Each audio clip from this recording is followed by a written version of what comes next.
Okay, we're live. All right, All right. too excited. We're here, how to improve your 5K with Don Hayes from AKP Fitness over in Hawthorne.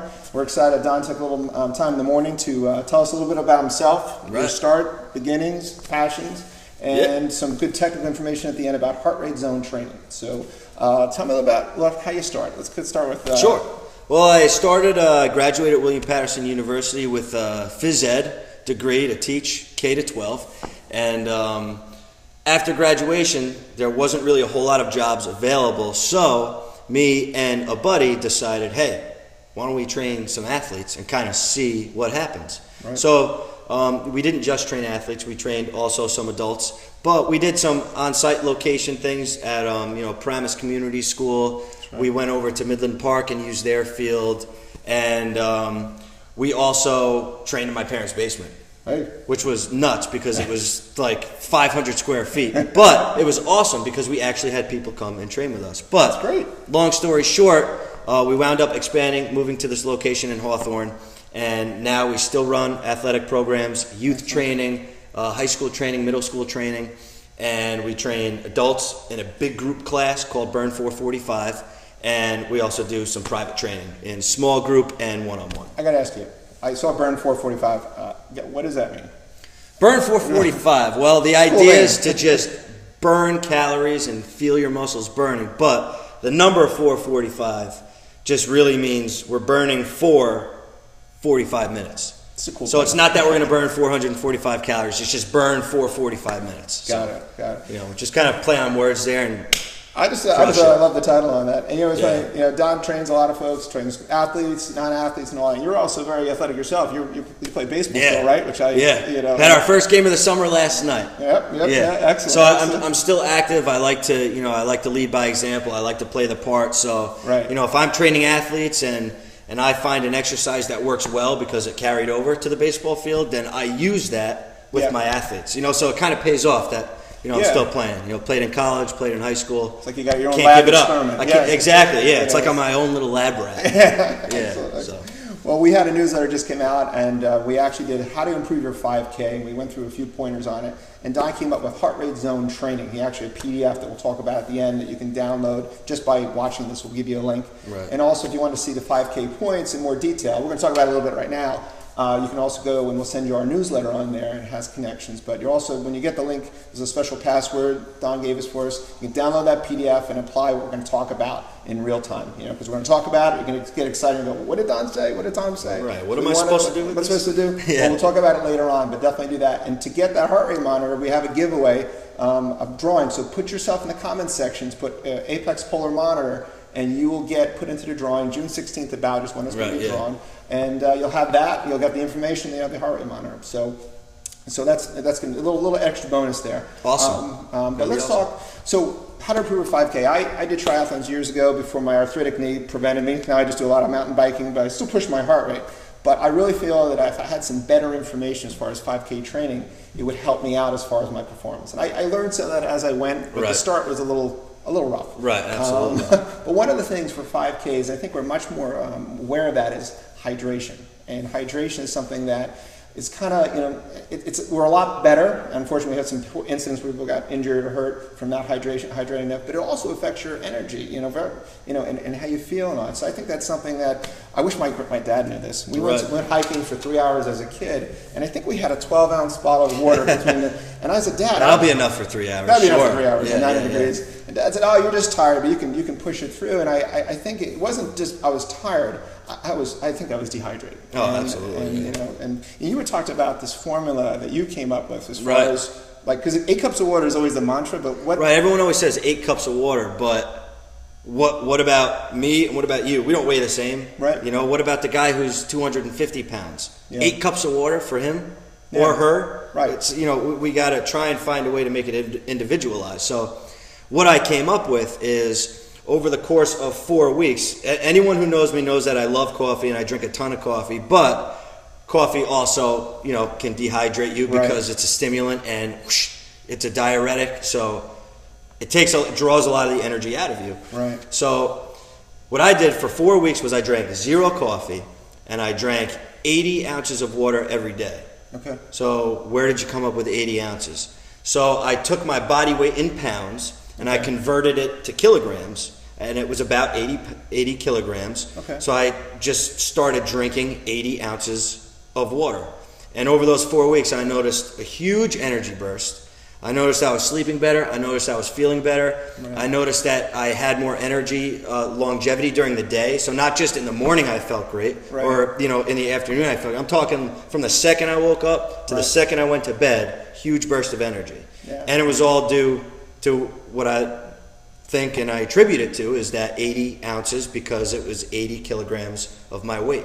Yeah. So an easy conversion that you could do is take your weight in pounds and you divide that number by 2.24 to convert it to kilograms. Right. Take that number and drink that much in ounces. Boom, good to It's go. a lot better than a random formula. I mean, I see young women, 110 pounds with like a Poland spring, 2 of them I think sometimes, and they're struggling away, and I don't, you're kind of overdoing it too at times. It's a little misunderstood topic because, like you said, everyone says the 8 glasses of water, but and again, what I did with the kilograms, it might not work for everybody.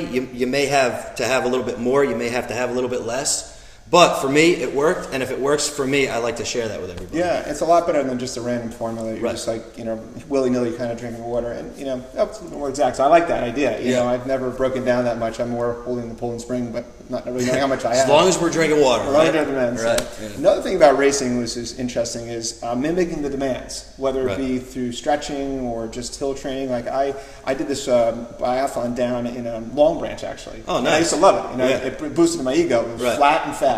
Okay, and my training would should mimic that. But then I would do races, let's say the Adirondacks or in the hills or even Wyckoff, and I'd get killed if I didn't do enough hill training. So I'll say for the 5K, mimic demands. Make sure you incorporate some hills in your workout. If you're for the race that you're shooting for, those demands. Are you doing just flats? Flats, I guess you can get away doing hills and flats, but definitely doing hilly races. Let's make sure we have prepping enough in our training for the hilly races. So understand what the race is going to entail or what it's going to involve. So for, like you just said, you had some that had hills, you had some that were flat. Right. So if you have some that have hills, go find a hill and run up the hill. Run up the hill. If you're running one that's flat, then like you just said, run on flat ground and you'll be fine. And it won't hurt you if you run the hills also. No, it won't. But know the race, know what to expect, and try and mimic that. So if you have a hill, run a hill. If it's flat, run flat. I agree 100%. Got to mimic it. Got to mimic. Big topic. We can talk about this for hours. Don and I talked about this. It was dynamic stretching prior to a race or static stretching. So dynamic stretching, I personally feel like that's probably what I really like to do prior to activity. I like to warm up a little bit, like a light jog, and then go into some dynamic warm-ups, stretching. You can look online. We'll probably post something later on about dynamic stretching, but it's kind of getting you ready for those movement patterns, warming you up into whether it be the way you move, the tissues and all that, and getting ready, and not doing so much as the static stretching. We have some exceptions to that, which is of course with the static stretching, but more of a dynamic stretching. Like how long would you suggest a dynamic stretch, like just for a 5K, let's say? Like how long would you 5 or 10 minutes? Yeah, 5-10 minutes. Put your body through a few ranges of motion. Squat and rotation, because when you're running, you're going to be rotating a little bit, whether you're fatigued or you're not. It's just what's going to happen. So we have to remember that. So if we just stand there and pull our leg up and stretch our quad, how is that really going to carry over 100% to the race? It's really not. You may have your quads warmed, but what about the knee joint? What about the hip joint? So dynamic stretching takes those things into account. So if we can lunge a little bit and rotate a little bit and put ourselves more through a dynamic type of movement, we're going to be more prepared for the sport. So 5-10 minutes, move around a little bit. And the static stretching I typically avoid just prior to competition. There's a few exceptions that Don and I talked about in the past when we were brainstorming together. But I would say as a general rule, use the dynamic stretching. Sometimes in a case of an injury, like you had mentioned, maybe a couple static stretching, like focally in a certain area, may help you. We always talk about the muscle. But that's true. The fascia, the other structures, the non-contractile, the load of components. So I think sometimes the static stretching, just we got to be aware of it and make a calculated, well thought out reason why we're choosing static over dynamic. But dynamic is typical we're doing before the 5K. Right. So, any other thoughts on that? Or? Well, you were talking about, for the static stretching, that there's certain circumstances where you might want to do that. If you are running a 5K and you have a banged up area like a hamstring or a quad or a calf, it may be beneficial to hit a static stretch just to promote some blood flow to that isolated area. But then after that, go into a little more dynamic stretch. So then you're kind of like pre-prepping for the race. But yeah, certain exceptions to the rule. Yeah, absolutely. Definitely. So we have dynamic stretching, a big important thing for 5Ks, and a lot of kind of movements with a lot of performances, not just, let's say, running. I mean, we're doing basketball, any kind of physical performance, that dynamic, warming it up. Right. You know, part of it's neuromuscular. You're trying to get your body to get used to those patterns of movement that are required for the sport. Absolutely. So I think that's 100%. a big part of it. One other thing too I really enjoyed, and I kind of got beat up on, was doing a running club, and I think that really can help people with 5K performance. We want to find that you don't want to be by the rabbit, because I was never a great runner. I was an average runner, so watch out for the rabbit in your running clubs. But you want to be. He's lying. He's the rabbit. I'm the rabbit. If they just say that you're not the rabbit, you're the rabbit. If they say you're not the rabbit, you're the rabbit. That's the guy you got to watch out for. The guy that says he's sore and he's not feeling good, he's the one that's going to beat you up. Right. But the running clubs, I really did enjoy the few times I did it. Yeah, I would 100% agree with that. I mean, in a group setting, you know, the atmosphere and the environment and the camaraderie and everybody inspiring one another and the motivation that you can feel, you know, it works wonders, and it brings your game to a new level. So improving your 5K, find a group who's maybe doing the 5K also, create new friends or go with existing friends and up your game and inspire each other, motivate each other. Yeah, and that early morning, I mean, you're like, if you're about to back out, even just the sheer fact that they're all showing up and you're not, and you're going to hear about it. Oh yeah, that one person will call you or show up to your house and pull you out of the bed from your ankles because you are running that race with them. Absolutely. Yeah. One last thing before we go into the heart rate zone training, and kind of goes into it, is really doing some speed work. You know, speed work, doing not just those long runs. So speed work is something that I didn't do as much early on in triathlon training, but I started getting into more later on, and like even once a week and all that. Maybe Don can tell me a little more about speed training. What would you say with like a 5K? Well, for a 5K, I mean, there's always going to be there's let's put it this way. There's a spectrum as far as qualities go. Okay. So there's strength, there's speed, and in the middle is that endurance. You know, so when we're training for endurance, it would be beneficial to work on speed and to work on strength because they're all interrelated.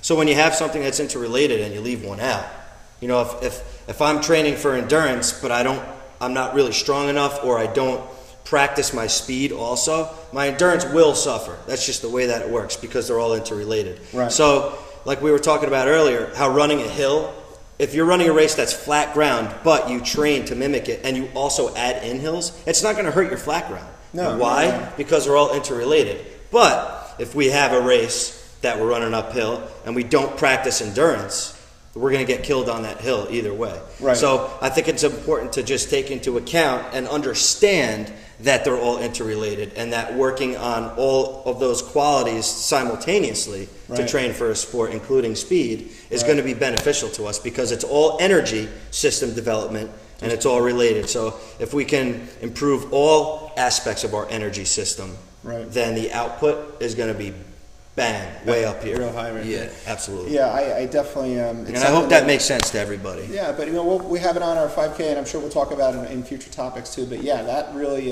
you know, speed work is a big component that you really got to do. You're talking about different components, and I guess we're going into like mimic demands. Like you're talking about the Spartan races, carrying a stone. Right, you're right. That's a perfect example. Let me go through that again. In a Spartan race, there's times where we're running at a steady state, and there's times where we're going to be required to use more energy. For example, holding a bucket full of stones up a hill 50 yards. That requires a different energy system. So if we can develop some speed and some power and some strength, it's going to help us carry that up the hill. And then we can go back to our steady state when we run on and move to the next obstacle. Yeah, it's fun. The Spartan races are so popular. I like the variety and all that. I think people are crazy over the Spartan races. It's awesome. I should sponsor them all. A lot of injuries, unfortunately, that people are doing some of the prep, but you know, it's pretty intense stuff.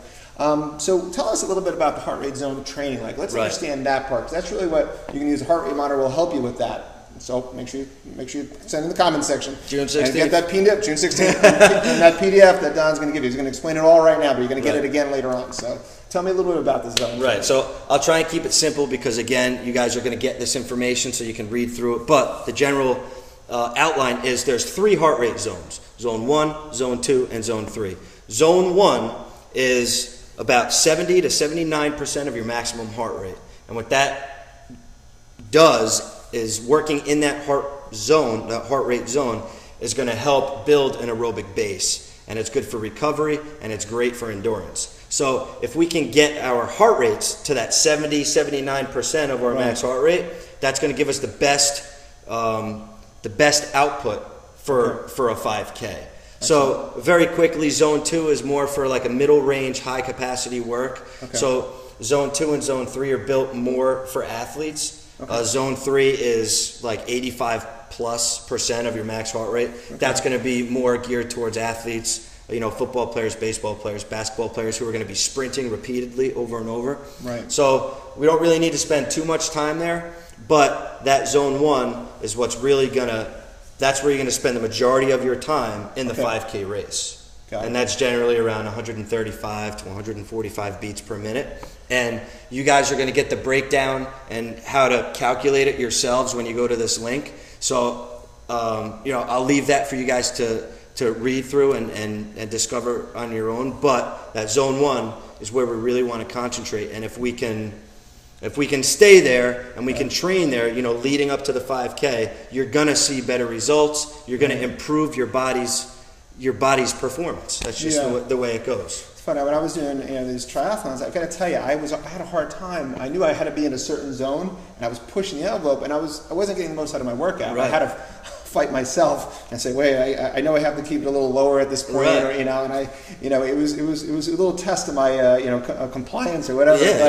You could see the difference when I kept it in those zones, and I really tracked it. It made a difference. And then and you just look down at your Fitbit. So nowadays, there's devices that track it for you. So you don't have to sit there and check your pulse for 30 seconds to a minute. You can just look down at your wrist, and it'll tell you, hey, you're in your zone, you're good to go. And if you're not in the zone, well, you just got to pick it up a little bit. You know, so, I mean, that's a great way to monitor it, you know, like you were saying. It's funny, you just check my resting heart rate and kind of see different parameters. And, you know, and the big thing is train a little smarter, you know, a little smarter, have a little fun with it. See, you know, don't beat yourself up over it. So I think it's a fun way to understand your training, be a little smarter with training. Right. We always want to train smarter. We don't necessarily want to train harder. We can all appreciate pain. We're all athletes, people that are doing this. But let's be a little smarter and get the most out of it if we're going to push ourselves. Exactly. So.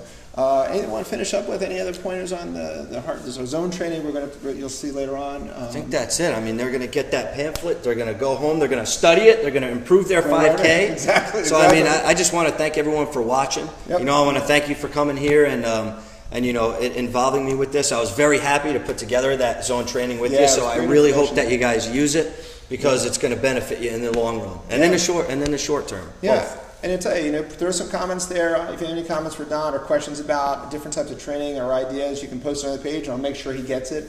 But just look at it as a resource. And Don also on Instagram. He's coming up with different pointers on different things he's doing as far as the boot camps, and I'm always 45. Trying to give the best information that we can. We're on the cutting edge here at AKP. We're always coming out with the best exercises and the best way to accomplish goals. So all that stuff is on Facebook and Instagram. You can find me at AKP Fit or Facebook/AKP Fit. And share this too. You know, any of the friends that have any interest in it. The big thing is about education. You can hear Don clearly knows a lot about the topic. Some things that you don't really hear if you're being trained here, but you don't realize he's factoring those things into what he's doing and how he's training everyone. And that's the exciting thing about it, is you want someone that really understands that. About the education is a big part. So anyway, thanks for coming to Facebook Live. Share it if you have it, and whatever you do, have a great day and have passion for it. Have a great week. Be well.